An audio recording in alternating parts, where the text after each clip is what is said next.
This May the 27th picks edition, May the 28th even, if you want, of the MLB Gambling Podcast on the Sports Gambling Podcast Network is brought to you by Edge Boost.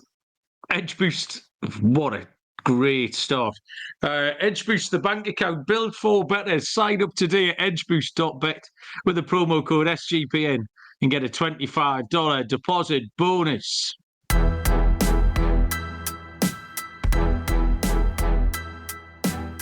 Welcome, everybody, to possibly the most shambolic ever edition of the MLB Gambling Podcast on the Sports Gambling Podcast Network. My name is Malcolm Bamford, coming to you from Newcastle upon Tyne. Today is Tuesday, May the 27th. We are here to handicap a full slate of MLB action for Wednesday, May the 28th. It's a double whammy because not only am I in shambolic form in the first 1 minute and 7 seconds, D-Rock is not only running late, but he appears to be in one of the worst moods I've ever seen him in. So this could be an absolute all-timer. D-Rock, how are you? Let's just not stray away. You know, we started talking about BYU last time we were on the show. Yes. So I'm all right. I've had better days, but, you know, we'll be all right. My fucking camera's not working. Thankfully, my mic's working. But other than that, we'll be all right. No day baseball either, which fucking sucks for Tuesday. No day baseball. Yeah, I've been playing football again. Bob came and played tonight, which is good. It's nice to have as a dad, to have a proper kickabout with your mates and your boy. Yeah. It's a really nice feeling. Does he play defense? Before I'm too old or he's too old, but it's a nice little window of opportunity. The issue with the date is, because we're using this new studio, today's date is at the top, but obviously we're handicapping tomorrow's games, so I threw myself clean off right there. I did the show with Lonte last night, actually, and not only, I found the games really hard to handicap, and I could just tell that even when I was handicapping the games, I was boring myself talking about them. I just could tell it was a shit show. Not like Lonte's fault. Nothing that Lonte brought. Just my own. I found it really difficult. And oddly enough tonight, Dylan, I feel quite confident. I don't know what it is. I looked at a lot of these games and I just saw them really quite clearly. Sometimes you have to spend like a load of time. I'm making 8, 9, 10 pages, 10 lines of notes to try and establish where I'm going. Tonight, it was like, I see that. I want to bet that. So hopefully we can pick some winners out. The chat is live and kicking though. We go back to the top and say hello to David G. Was first in. David suspected.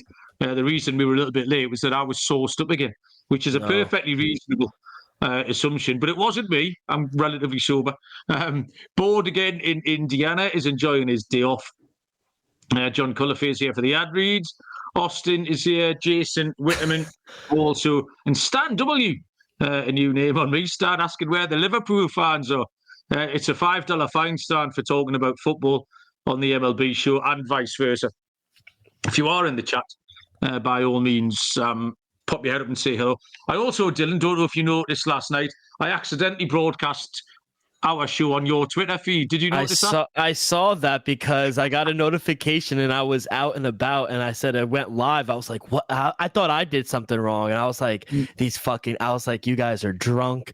So I just started popping in and I noticed though, my comments on Twitter don't go through. It's just on YouTube. No, they don't. Yeah, if you do watch on Twitter, that's obviously fine. But the comments don't appear. You have to be watching on YouTube to get your comments notes. But no, I think it was safe to assume that it was me. So sorry about that, Dylan. But I did say hello to any of your followers who might joined me in London and made some new friends. So there you go. Yeah, good. I'm glad. By the way, what happened in Liverpool? It was a travesty. At the parade, one of those things where we try not to go to great lengths not to talk about anything serious on this show. But obviously, initially people thought it was a terrorist attack, but I don't think it was.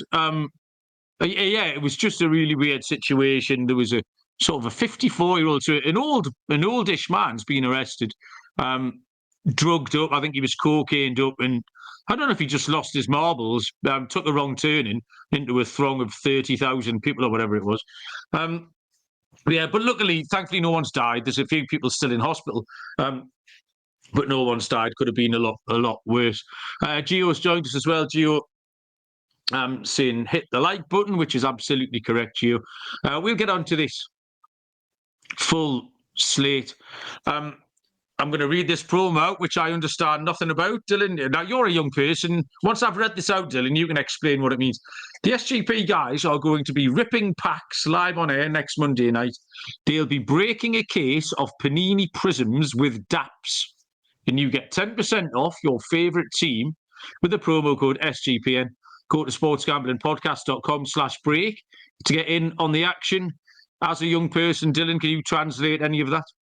Yeah, they're going to be ripping card packs, whether it's baseball, basketball, football, and Panini's like the go-to. It's like Bowman is a really good brand for baseball cards, but Panini Prism are good for basketball and football. So just going to be ripping packs. Hopefully they crack a couple $100,000 cards and hit big. Nice. Yeah, we had Panini stickers when I was young for World Cups. Whenever there's a World Cup, I would have the Panini sticker. But you could buy a fucking small family car by the time you tried to fill your sticker book up with your puck-up money every week. It was absolutely ridiculous. All right, there you go then. There you go. We'll move on to loads of day sport tomorrow. Am I on the right day? Yes. By the way, the Mets game got moved to 7 to 1 o'clock. That's what just made me ask if I was on the right day. Yeah. I had a horrible feeling that I've got the day wrong there, but the Mets game has moved. Yeah. Go on, we'll start there then, just to avoid me going entirely out of sequence. 1:10 Eastern first pitch. There's 5 1:10 games here. This stinks of a five-leg parlay, Dylan. We can get this done nice and early tomorrow. Chicago White Sox at the New York Mets. I assume it's a weather reason that it's been moved. Shane Smith will go for the White Sox. For the New York Mets, it will be Griffin Canning. I'll have to turn the page over now to find the lines. Plus 205 for the White Sox. The Mets are minus 250, and the total is at 7.5. So the thing we've got here is myself and Lonte handicapped Shane Smith last night.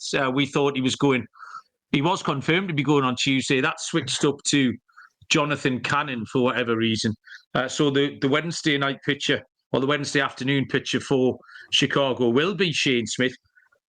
I think minus 250 is too short for Griffin Cannon. I don't really care who you're playing. Not many people will be rushing to the window to bet that. The handicap yesterday was that Shane Smith's been absolutely outstanding, and particularly on the road. A 2.10 ERA in 5 road starts is in no way fluky. You have to factor him into the handicap without factoring his team in. The White Sox nearly pulled off the little surprise last night.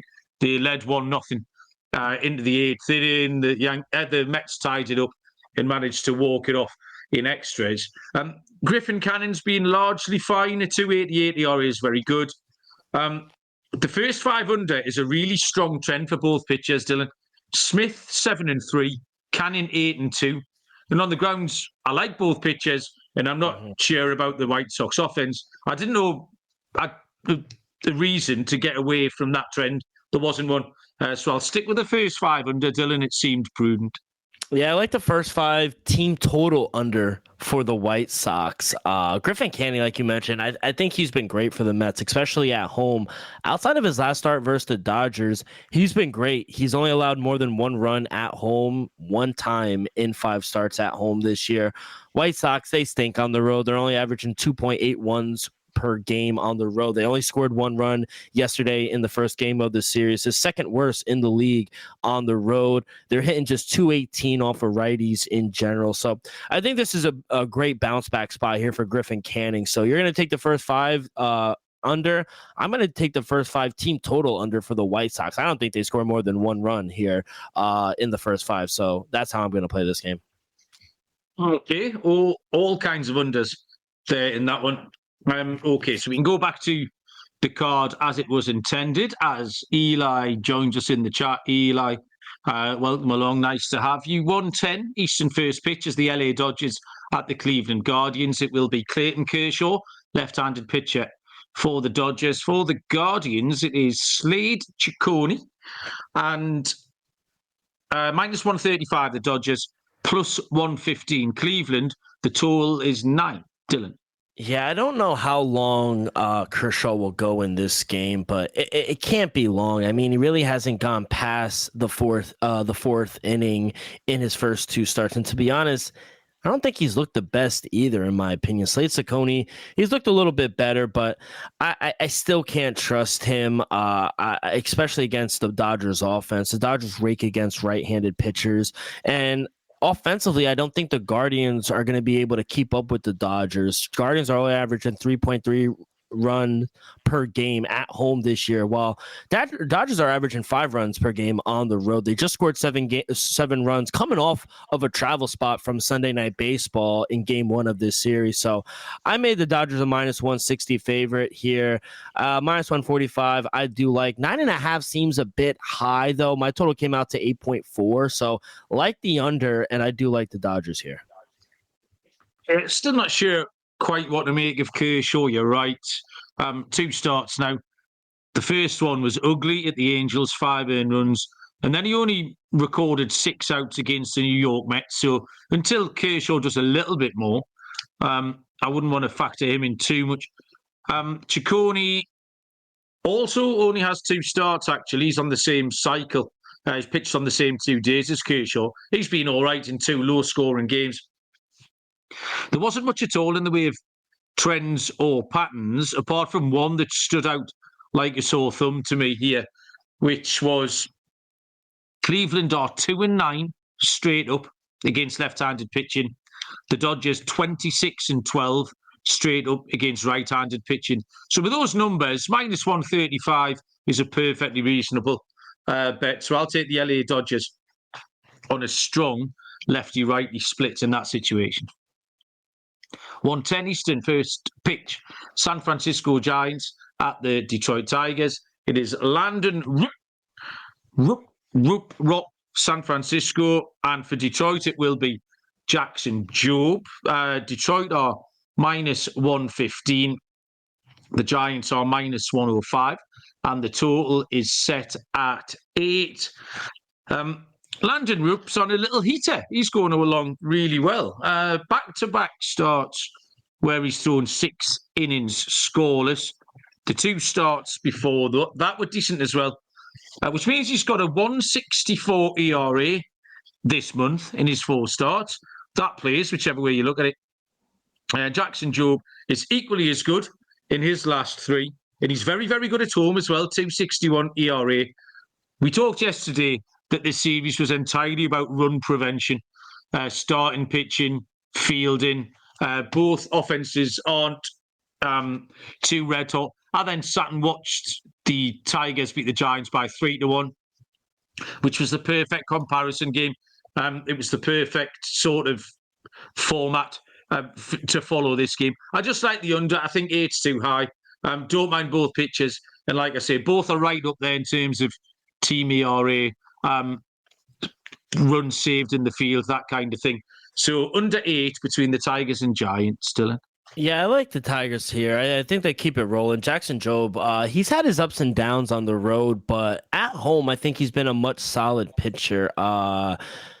Meanwhile, Landon Rupp, on the road, he struggled. He's given up 2+ runs in 6 of his 7 road starts. Giants are 1-3 straight up in his last 4 road starts. And to be honest, the Giants, they struggled to hit on the road to begin with, just hitting 208, just above 208 on the year. I think they're going to have a tough time here with Jackson Jobe. 2 good bullpens as well. So I agree on the under. It's going to be a cold, rainy day in Detroit. So agree on the under, but I made the Tigers a minus 125 favorite here. So minus 115. I think the Tigers are the right side here at home. They are one of the best teams at home too, by the way. Okay. Travon has joined us live. Travon, the Braves fan by the looks of it. Braves have picked up a little bit. We'll get to them to run for you in a little minute. Welcome along. We carry on at 110 with the Minnesota Twins at the Tampa Bay Rays. It is Pablo Lopez taking on Drew Rasmussen, and it is a match on the books, -110 each of two, with the total at 8, Dylan. Yeah, I think this should be a good pitching matchup here. I think Pablo Lopez has been great on the road for the Twins. And to be honest, I like the recent form of Drew Rasmussen as well. He's put back-to-back solid starts for the Tampa Bay Rays. And Pablo Lopez, he's only allowed 2 runs in his last 17 innings on the road. So love the first 5 under here. I think that would be a solid play. 2 good pitchers. They're backed up by 2 top 10 bullpens as well. If you want to go the full game under 8, my total came out to 7.6. So I think we see a low-scoring game. And Twins, they're only averaging 3.59 runs per game on the road. So 2 below average offenses, and that's respectively saying that. I think we see a slow start from both. So I like the first 5 more, but I like a full game under as well. Yeah, same play, Dylan. I like the under. 4 wins in a row now for Pablo Lopez. 2.31 ERA, 0.97 WHIP. The Twins' road record is bad, though, 11-16. You just mentioned their runs per game on the road. So I wouldn't want to pull the trigger on the Twins, even though Lopez is going well. Rasmussen's had back-to-back starts of 6 scoreless. He's got a 2.50 home ERA. That in a part where the Rays pitchers, a lot of them haven't particularly settled in Steinbrenner Field, but Rasmussen's been fine. Both teams are over 500 to the under in total. The Twins most strongly, 25-14-4 against right-handed pitching. So it was ticks and boxes for the under all over. I agree with you, Dylan. I'll take the under 8 in the Twins at the Rays. We'll move on after I've let you know first about Edge Boost, the first ever bank account built for bettors, ensuring all gambling transactions are approved. No usage fees, no minimums, cashback rewards, 100% approval for all betting deposits. Sign up today at edgeboost.bet with the promo code SGPN. Deposit $25 and Edge Boost will match the deposit. That's edgeboost.bet, promo code SGPN. And Underdog is going long for the NBA playoffs with their extender bonus. Hop in game 1, and the longer the series goes, the bigger the bonus gets. Our special code here is MLB SGPN. That'll get you a special pick and first-time deposit offer up to $1,000 in bonus credits. UnderdogFantasy.com, promo code MLB SGPN. D-Rock, what's happening in the MLB playoffs? Are New York still alive? Yeah, we're still live. Big game 4 tonight in Indiana. We should have won game 1, but we blew it. But I think the secret sauce for New York, we got to be down 20 points in order for us to win. So we won game 3, and I think it was a must win. We couldn't go down 0-3. So game 4, we're down 2-1, looking to even up the series tonight. We are 2.5-point underdogs on the road. So we'll see. Big game tonight. Who was the team that shit the bed last week? Was that New York? Gave away a 14-point lead in the last 60 seconds. 2 minutes. No, the last 2 minutes. Yeah, we were up 14 and we lost the game. Yeah, and overtime. Oh, don't. See, I got that right. I just think Scott's being really. I love it because Scott just bashes teams on Twitter. It's the best. Yeah.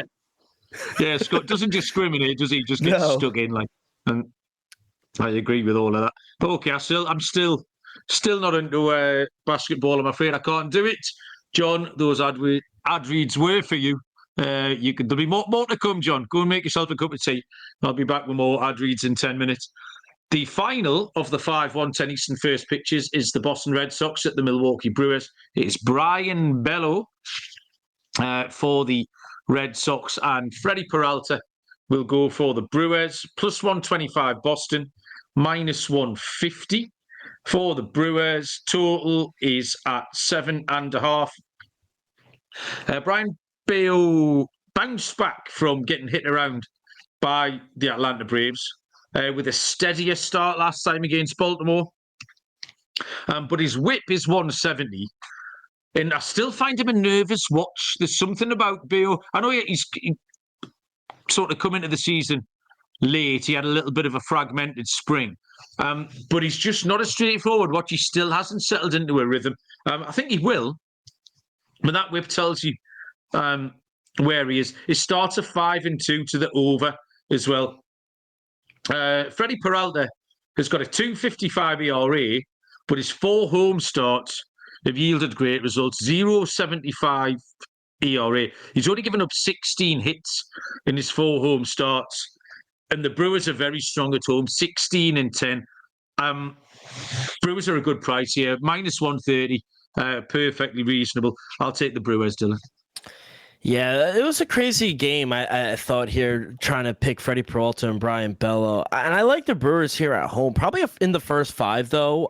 Remove the bullpen from the equation. But Freddie Peralta, he's been lights out at home for the Brewers. 3-0 with a .75 ERA. Batter's only hitting a $186 off of him.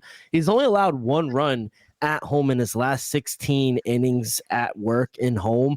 Brewers are 4-0 straight up at home when he starts as well. And on the other side, I agree. There's just something off about Brian Bello. I'm not the hugest fan of him, if that's a word, hugest. I'm just not a big fan of Brian Bello. Too inconsistent for me. And Red Sox are struggling offensively. You know, they're dealing with injuries with Alex Bregman. They've only scored 4 runs in the past 3 games. I don't think that's a recipe for success, especially on the road. Brewers are solid at home. I think Brewers first 5. I think that's the play for me. If you used hugest in a sentence, it is a word. That's the definition for me, Dylan. It's good. 2:10 Eastern first pitch is the Athletics at the Houston Astros. Luis Severino for the Athletics. For Houston, it is Lance McCullers Jr. -130 favourites, the Astros. +110 the A's. The total is sitting at 8. Dylan, we haven't had trivia for a while after you kept trying to chip me up. How old is Lance McCullers Jr., Dylan? 29. Oh, wow. 31 he is. Now, in my head, I thought he was ancient. And I don't know why. He's been in the league for years. That's what I mean. Like, he's been in baseball years. I'm now 9 years old. And McCullers has been around all of my time in baseball. So I assumed if he was 26, 27 when I arrived, then he'd be sort of hitting 35 now, but he's just not. I mean, he has only pitched about 6 games over those 9 years. He's pitched not many more innings than I have in MLB. But anyway, Dylan, A's at Houston, what you got? Yeah, I know the A's have been awful here lately, but I only made him a -130 favorite with Lance McCullers on the mound. He hasn't been good at home for the Astros, and he's always involved in high-scoring games, it seems like, when he's on the mound. Whereas Luis Severino, he is just a much different pitcher on the road than he is at home. At home, you don't want to back him, but on the road, surprisingly, he's been actually really good. The problem with backing the A's is that I just don't trust their offense to get him any run support. So another situation where I guess I would take a Astros team total under in the first 5. Severino hasn't allowed more than 1 run on the road all year. You know, he gives you good length. He'll go 5-6 innings of work, and I think he'll be able to limit the Astros bats. So Astros team total under in the first 5. I think that's how I would play this game. I tried really, really hard to pick the Athletics. That was the team I was drawn to. You're right. Severino, he's been going fine. He got hit around by the Yankees on May the 11th. Really struggling in Sacramento. But on the road, 4 starts, 0.72 ERA. McCullers' short start so far is doing okay. He had a really big hiccup against Cincinnati on May the 10th. Settled down a little bit. I think Severino's stats do give the A's a chance. But you made, I think, the crucial stat here. McCullers is 4-0 to the over in his starts. Severino 6-5, so not as strong a trend, but he is getting up there. So I'm going to stick with that, and I'll take the over 8, Dylan. Next up is the Pittsburgh Pirates at the Arizona Diamondbacks. This game's first pitch is 3:40 Eastern time, and it is Paul Skeens for the Pirates. It is Zach Gallen for Arizona. -125 Arizona, +105 Pittsburgh, and the total is at 7.5. This was the system play, Dylan. I didn't look too much into this. I found a few stats to back it up after I made the pick, but I made the pick pretty much blind here. And it's that we have to keep fading Skeens on this Pittsburgh team. It's the team we're fading. It doesn't matter who's pitching. Put anyone you like in. Skeens isn't going to win enough games to justify these odds. He's actually odds against here. He's plus money for the first time in ages. 4 and 7 straight up in his starts. Pittsburgh are 2 and 3 in his last 5.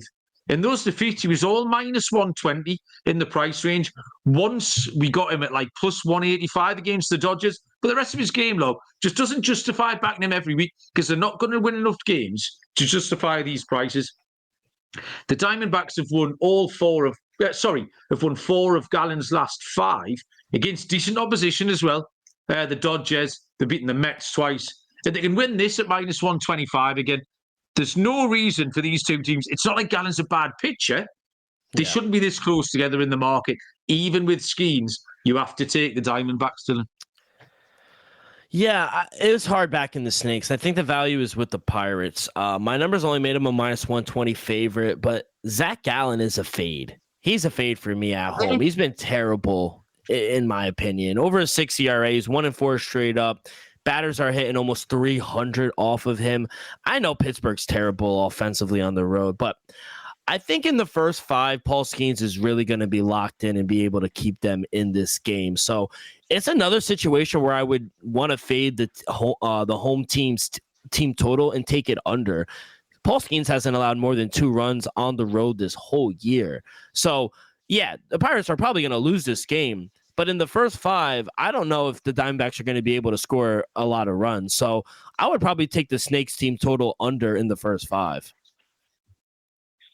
John's putting a shout out for the Nerfy.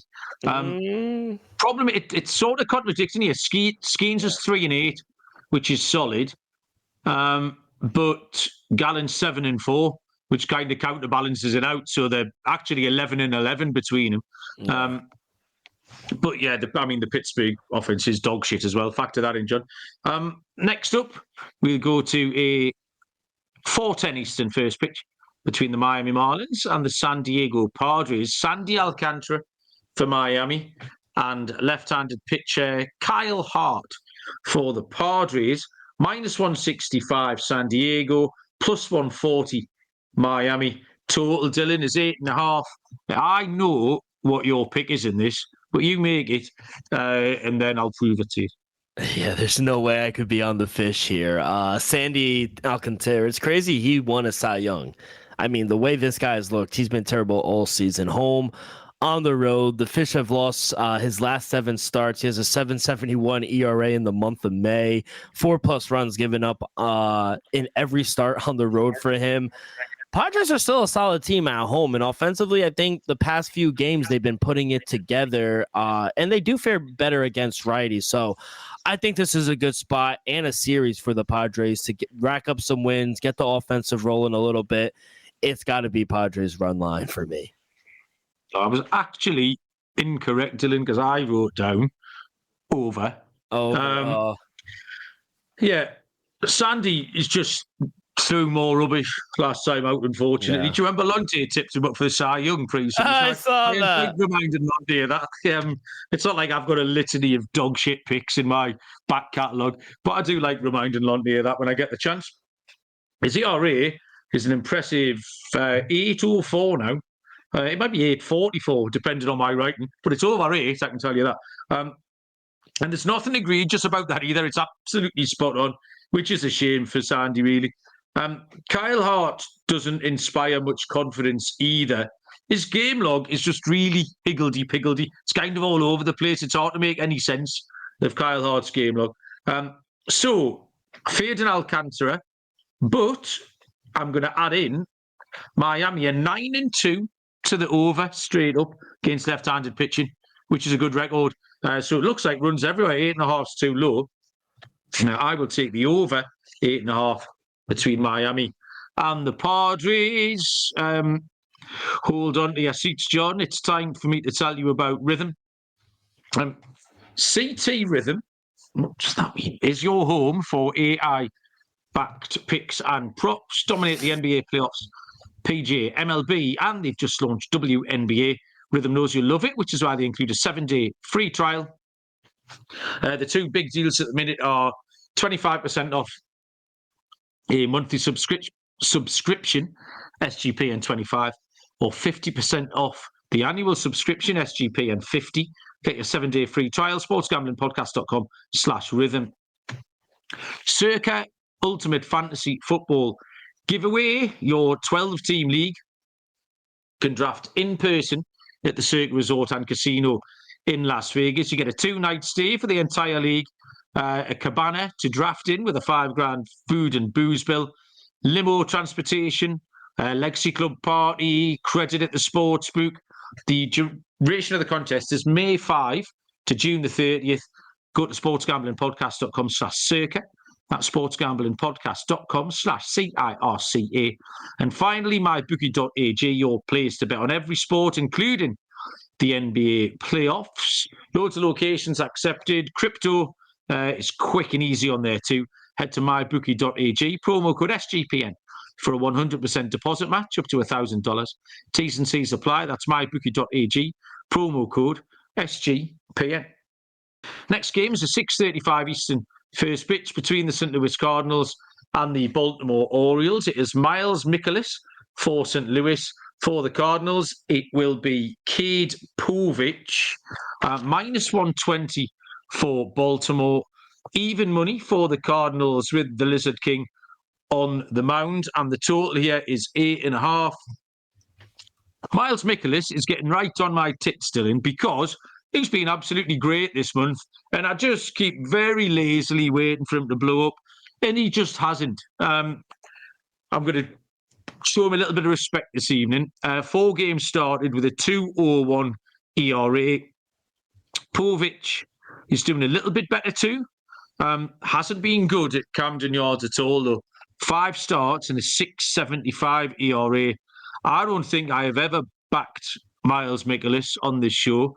But on May the 27th, 2025, Dylan, I'm doing it. Might even be a subconscious reverse mush. I'm trying to break him so I can fade him the next 7 times he pitches. I'm going to take St. Louis at even money, Dylan.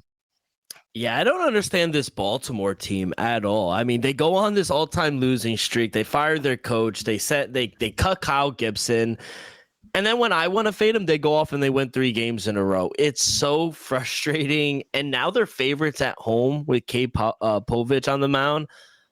I don't get it. I can't handicap this team correctly, but my numbers made the Cardinals a -125 favorite with Miles Mikolas on the mound. I think he's been fine on the road. And in the month of May, like you said, he's been dealing. You got to give him credit where it's due. I don't think you could say the same thing about Cade Povich, who he has over a 6 ERA at home. The Orioles have lost 6 of his last 8 starts. I feel like this is a no-brainer. He has the better starter. They have a better bullpen. They have the better lineup. I just think the wrong team is favorite. So I might keep dying on this hill, but I'm going to take the Cardinals. Okay, yeah, team right. It did seem like that was another one. I sort of looked at it for not very long. I'm just like, yeah, okay. Yeah. Baltimore have been better. They've got to be better, though. They're at a real crossroads. Next up, we've got a couple of Braves fans in the chat here. So the Atlanta Braves first pitch is 6:45 Eastern, where they are at the Philadelphia Phillies. AJ Smith-Shawver for the Braves and Zach Wheeler for Philadelphia. Good-looking pitching matchup. Philly -170. The Braves +145, and the total, Dylan, is 8.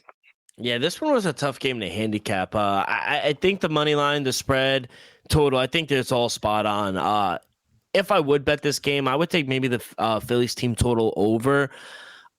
We just saw Smith-Shawver. He got rocked on the road versus the Nationals. Now he gets a Phillies team that rakes at home. 271 on the year. They're averaging 5.16 runs per game at home this year. So I just don't think this is a good spot for AJ Smith-Schuster. The Braves, they're not playing the best baseball right now. Pitching doesn't look good. The bullpen is getting taxed. They're not really scoring runs. They've lost 4 of the last 5. So I think this Phillies offense is a bad matchup for him. So I take their team total over for the Phillies. Cheeky little AJ Smith-Schuster you threw in there. getting your wide receivers and your starting pitchers mixed up. Yeah, Smith Shawver, we talked about him last time because he racked up a lot of votes, hadn't he, in a little Rookie of the Year poll. And he had his worst start by some distance last time out, but he'd been absolutely great before that. And I trust him to bounce back. I think he's shown enough for us to have a little bit of faith in him bouncing back here. Zach Wheeler's on a great run. 3 starts, his last 3 starts, scoreless over 19 2/3, 2.42 ERA, 0.88 WHIP. It just looks like a pitching duel, but I'm going to take the first 5 under. Slightly concerned that these offences are just too dangerous to not wake up at some point. But yeah, I'll take a first 5 under here between the Braves and the Phillies. 7:40 Eastern first pitch is the Cincinnati Reds at the Kansas City Royals. Hunter Green goes for the Reds. For Kansas City, it is left-handed pitcher Noah Cameron. The Reds are -120. The Royals even money, and the total here is set at 7.5. I struggle a little bit with Hunter Green. I sort of look at his... Every time I watch him, he doesn't really fill me with confidence. And then I look at his game log, and he's put a load of decent games together. And I don't really know when he did it, because he wasn't doing it when I was watching him. Just unconvincing in his last 2 starts. He only registered 9 outs and 12 outs. Not as good on the road at all. Noah Cameron is a name that we're not too familiar with. He's had 3 starts so far, and they've all been really, really good. We do like to take a bit of a lesser-known rookie in these spots. I think the Royals could be value here. I'll be honest, I expected them to be slightly bigger price than even money. But if I shop around, there might be a +110. I'd be interested to see what your lines came out at, actually, Dylan. Because I like the Royals here, but I did think they might be a bit bigger. Yeah, I think the wrong team is favored. My numbers actually made the Royals a -140 favorite. I know we love Hunter Green on this podcast, but correct me if I'm wrong. I think he's been a little up and down on the road. And I know small sample size, but Noah Cameron, he's looked great in his 3 starts. No more than 1 run given up in any start. And I think this is a great spot for him to keep it rolling. The Reds, they stink against left-handed pitching. They hit just .213 on the year against left-handed pitching. Royals, even if he only goes 5-6 innings, Royals are backed up by a top 5 bullpen as well. The starting pitcher, that's how they're winning all these games. Their starting pitcher and their bullpen. They're not going to blow the socks off of you offensively, but I just think it's another situation where I think the wrong team is favored. So I agree. I thought the Royals would be the favorite here, but I'll take the short dog here.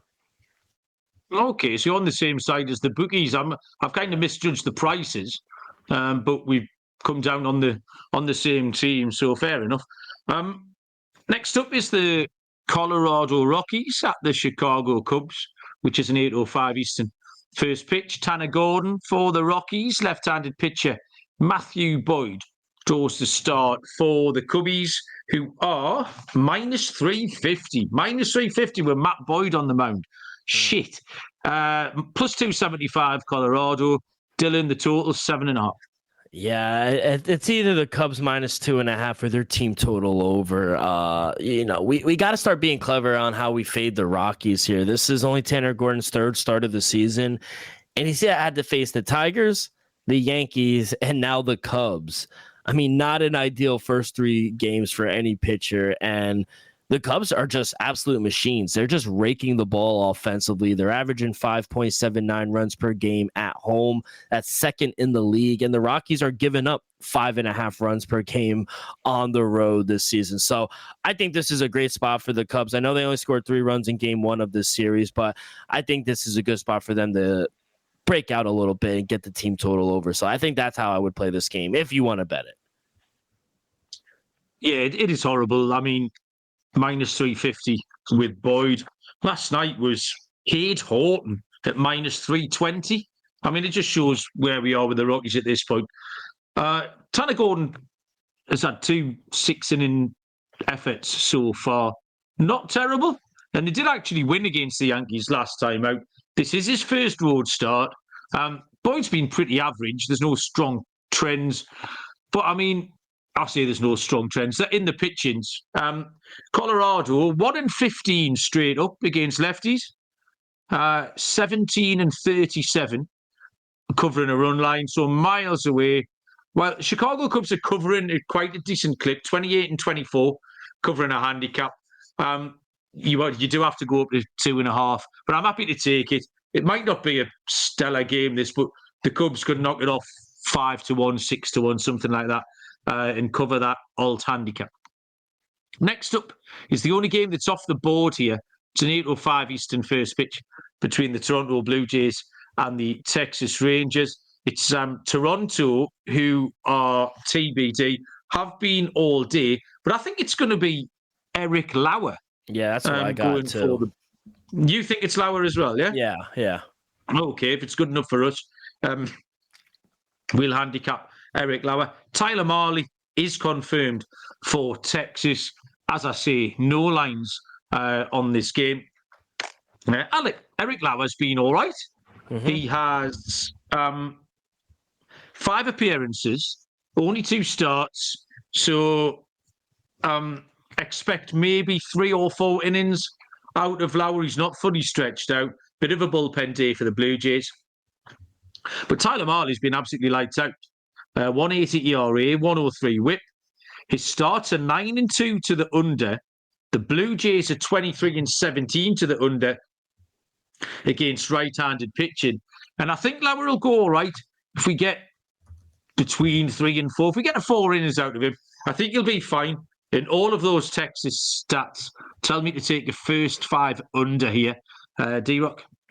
Yeah, you stole my handicap. That depending on what the total is, I made my full game 7.9, but you want to take a first 5 under, I like that as well. Rangers struggle in general, but they really struggle against left-handed pitchers. And I agree. I think Eric Lauer has been very serviceable here on the road. We know how good Tyler Mahle is. You mentioned his stats. He's been fantastic as well. So, yeah, I would take either the first 5 total. If we could get a 4.5, I really like the first 5 under as well. But full game, I made my total 7.9. I think we see a very low-scoring game here. Okay, Bilo 74 has joined us to say hello, Bilo. Welcome along. Nice to have you. The penultimate game on the show is a 9:38 Eastern first pitch between the New York Yankees and the LA Angels. Clark Schmidt for the Yankees. Yusei Kikuchi for the Angels, who are plus 140 home dogs, minus 165 the Yankees. Total, Dylan, is 9. Yeah, it's either Angels first 5 or the Angels team total over for me. I haven't liked what I've seen from Clark Schmidt on the road. 6.75 ERA. E-Rock appears to have been got by the aliens. I can't hear him. Can anyone else in the chat hear him? Just give me a thumbs up if he's frozen for you as well. We might get him back. And Clark Schmidt is fine. I'll be honest, I find him a bit boring. Like, Dylan just made the most salient point here is that he's not great on the road. 6.75, which is exactly right.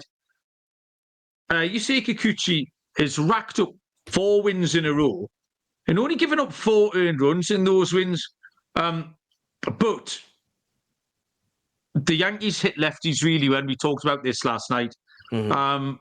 All of Kikuchi's starts have gone over. Those last 4 wins have all gone over. So I just like runs in this situation. I think the Angels can get to Kikuchi, but I think the Angels can get to Schmidt. Yeah. But I think the Yankees can get to Kikuchi. Did I cut out, Mal? Total of over 9. Yeah, you went full potato, Dylan. I don't know what the fuck happened. But yeah, I like the first 5 over. I like the team total over for the Angels. I think they'll get to Schmidt. And if you I see 9s pop out. I do like over 8.5. It is a little chalky at minus 122, but I made my total 9.1. So I agree to your point. Sorry about that. I don't know what the fuck happened. That's all right.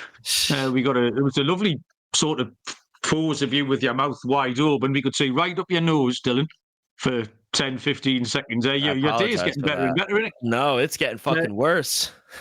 Okay, we've got one more game, Dylan, then we'll leave you alone for a couple of hours. You can go and lie down in a dark room. It's the Washington Nationals at the Seattle Mariners, 9:40 Eastern first pitch. Trevor Williams for the Nats and George Kirby for Seattle, who are -205.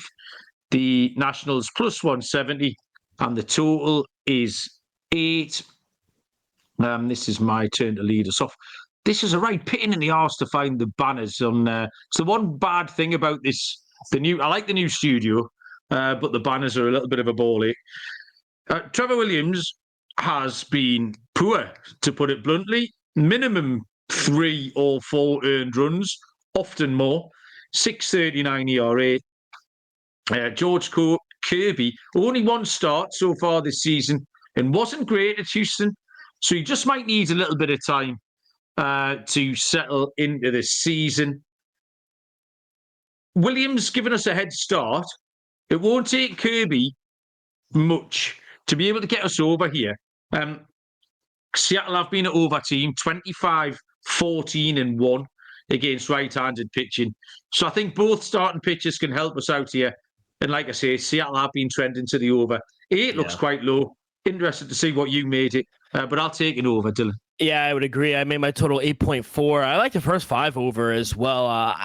Honestly, I did not expect that start last week from George Kirby. He did not look good at all. Like, couldn't even go through 4 innings. He gave up 5 runs and not to the best offense either in the Houston Astros. So I think the Nationals will be able to get to him. And you mentioned Trevor Williams has been awful. Just we don't even got to look at the whole slate. Just in the month of May, 7.45 ERAs, given up 4+ runs in 4 of his last 5 starts. So I think Mariners, they've been an over team recently, more on the road, but at home, I think they'll be able to get to him. So first 5 over, I was surprised that I saw an 8. Okay. Thanks, D-Rock. We made it to the end of 15 games. Joe Dollars joined in, so we can start having fun now because Joe's here.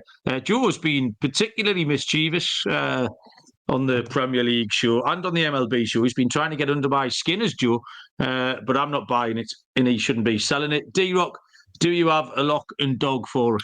Yeah, I'll start with my lock because Scott always gives me shit starting with my dog. I'll start with my lock, and maybe it'll burn me, but I love Freddie Peralta here at home. I'm probably going to back the Brewers first 5. That's probably how I would play this game. He's been lights out, 3-0 at home for the Brewers, 0.75 ERA. Brewers are 4-0 straight up at home when he starts. And I just think Brian Bello is just inconsistent for my liking. Red Sox are struggling right now, so I will take the Brewers in the first 5 as my lock. As my dog, I really wanted to take the A's and fade Lance McCullers, but I am not going to do that. I'm going to go with the game we just talked about. I think the wrong team is favored. I'm going to take the Royals here. It's a short puppy, but my numbers made him a -140 favorite. I'm going to trust my numbers. I like Hunter Green, but he's another guy where he's just a little too inconsistent for me on the road. And Noah Cameron, he's had a really good start. I know it's a small sample size, but at home, that's where the Royals are good. They get the win with pitching and how good their bullpen is. And Reds stink against left-handed pitching. So I'm going to take the Royals here as a small dog as my dog of the day. Okay. I'm going to go right the way back to the top of the show here and take Clayton Kershaw for the Dodgers at -135. It was just a fade of this Cleveland team against left-handed pitching. They haven't been good. 2-9 straight up against lefties. Dodgers have a much better record against righties, 26-12. -135 is a workable price. Underdog, I only had a couple of teeny tiny ones. Like I say, the Royals are even money. The Cardinals are even money. I don't mind, actually. And I took an over in the game, but I don't mind the Angels. Kikuchi behind Schmidt. This could be a shootout. I've got this down as like a 6-5 to somebody. 6-5 walk-off win for the LA Angels at +140 against the New York Yankees. D-Rock, I saw you went back to your Aaron Judge home run pick last week. Someone asked you on Twitter. I hope you're a man of your word. You said if I could get this, I am off the hook. I'll keep giving Aaron Judge. He's been a beast so far. Or Shohei Ohtani. He hit that shit to the third deck on Sunday Night Baseball against the Mets. So that was a missile. Maybe he could go yard against Slade. But I hope you're a man of your word. You know very well I am not, Dylan. I want to pick off you. You're just picking Aaron Judge every time now. I mean, that's the other way out of it. Yeah. Okay. Well, I'll do the heavy lifting for everybody here. I'm going to fade Trevor Williams. The Seattle offense is decent. And, I tell you what, who jumps off the page by a mile is the big dumper. We'll take Cal Raleigh, Seattle catcher. You want me? I love it. Great pick. Cal Raleigh in the last game on the card for Seattle to go yard. D-Rock, thank you very much. Do you have anything else you want to tell the people before we let them go? No, it's been a tough day. I'm ready to just go relax. Hopefully watch the Knicks even this series up, but good luck to everyone. Hopefully we gave you some winners today. Yeah, that was fun. Thanks very much, mate. I enjoyed everyone's contribution in the chat. Saw some new names in there tonight, which is one of my favourite things. I really, really enjoy that. Somebody was back tomorrow. It's not me, but we'll be back with more winners. Plenty days sport for me to watch, which I will do. So good luck with all your picks, and we will see you all down the road. Cheers.